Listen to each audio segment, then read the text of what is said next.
I was on my way out to Phoenix, and I stopped in a West Texas town to gas up the old truck and rest a bit, and I thought I might do some browsing around. I asked the man at the truck stop what was happening in town.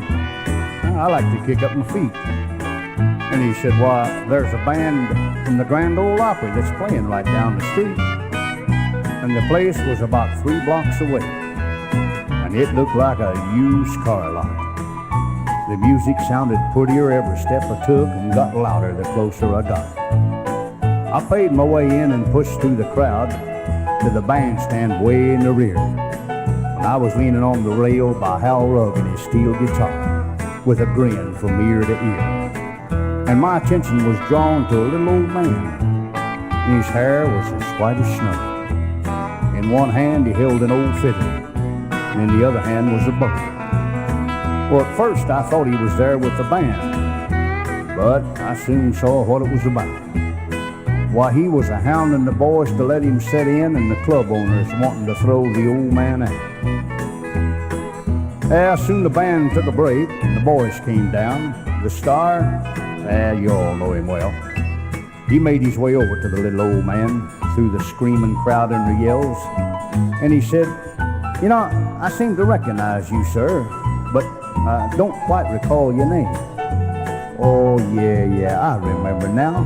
Why, I was just a kid when you was at the height of your fame." "Now hold on, son," the old man said. "There's no use to waste your breath. Well, there's a modern trend in music today, and the fiddle has met its death. Why, there's not a soul in this crowd tonight that would even give me a hand. But son, I want to hear what a fiddle sounds like just one more time with the band." Soon the band came back, and the star of the show, and the crowd fell still and quiet. For the little old man, he was introduced that night like never before, with the click of the strings and the touch of the bow and the count of 1, 2, 3. Such a fiddling you've never heard before. It's something the whole world should see. Why, the crowd wouldn't let the old man quit. It was a night we'd never forget, and he played every number that they asked him to play until his clothes was just wringing with sweat.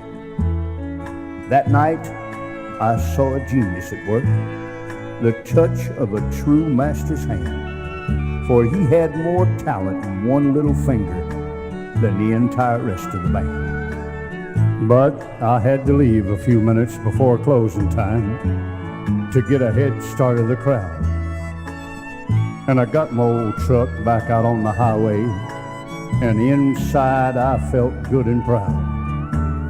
I'm glad I didn't stay until they played the theme, for the morning papers all read when the band played "Good Night, Little Sweetheart," the old fiddler fell dead.